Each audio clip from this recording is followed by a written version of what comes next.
Hi guys, in this unit I'm going to be going over the practice test from the AP Kinematics unit.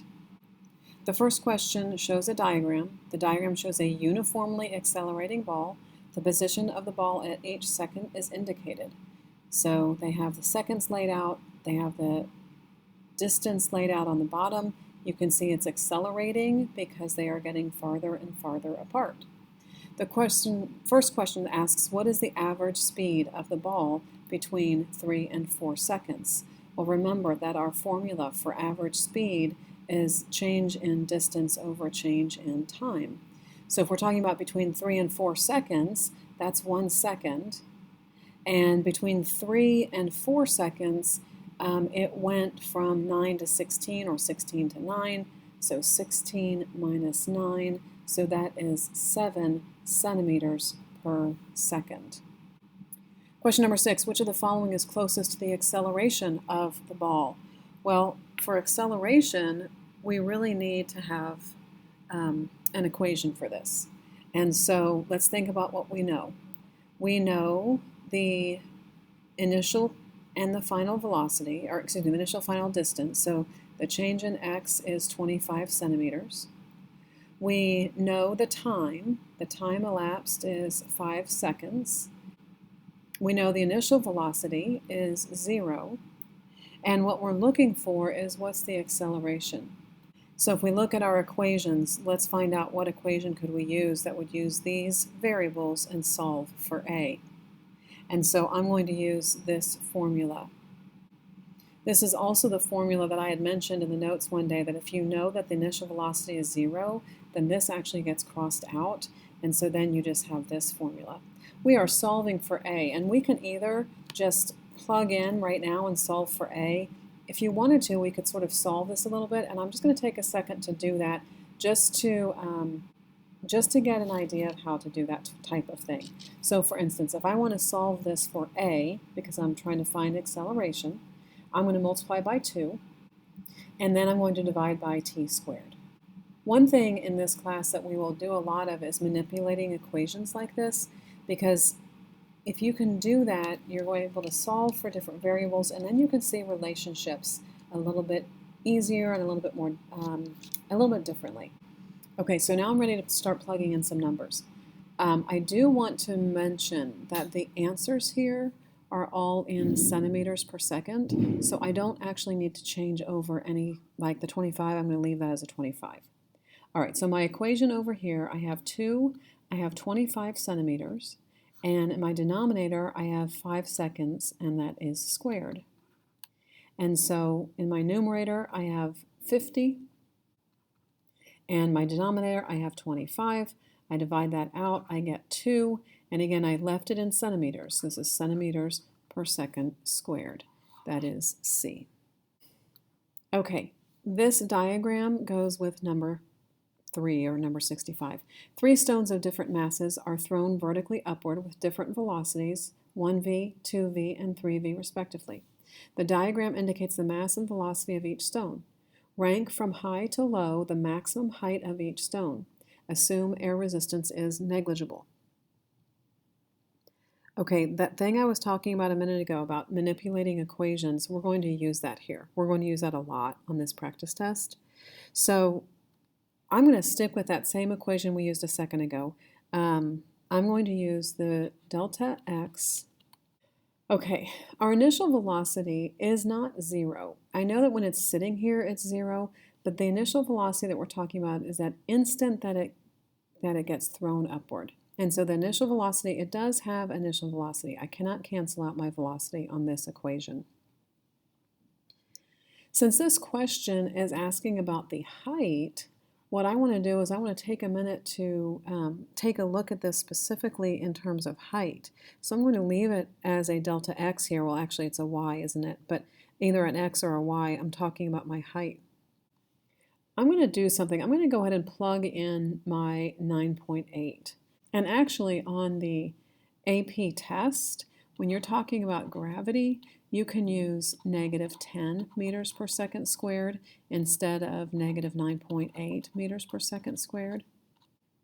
And they do that because they want you to be thinking about things conceptually. They're not necessarily concerned about can you plug numbers into a calculator. What they're concerned about is do you know how to solve the actual problem. So sometimes, well, all the time, anytime we have a test, you can use -10 instead of -9.8.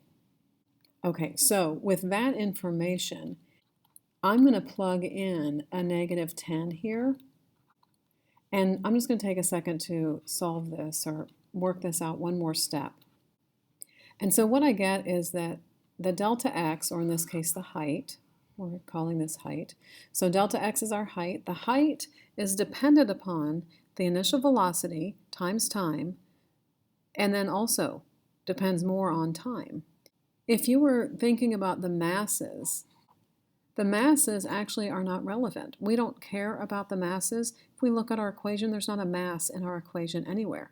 In fact, all year long, we haven't mentioned mass. It's not even part of our deal. So we don't really care about the masses. What's making it go higher, take a look. How long it's in the air and the initial velocity. If all we have is velocity, and the velocity is going to determine how high it is, which is going to determine the time it is. So basically what I'm saying is all we care about is the velocity. So the higher the velocity, the higher the height, or the x in this case, it's going to be. So the one with the highest velocity is going to have the highest height, and then downward from there. So it should be 3, 2, 1 should be our answer, and that's answer C.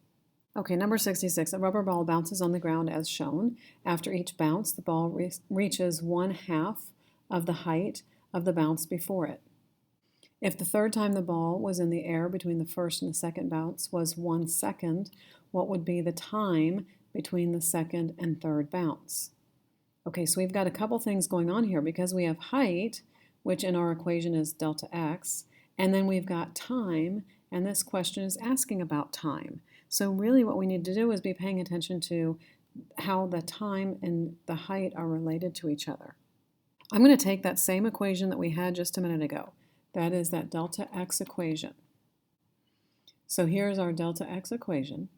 Because that's basically what the question is asking about is, if it reaches 1/2 the height, so I have this delta x.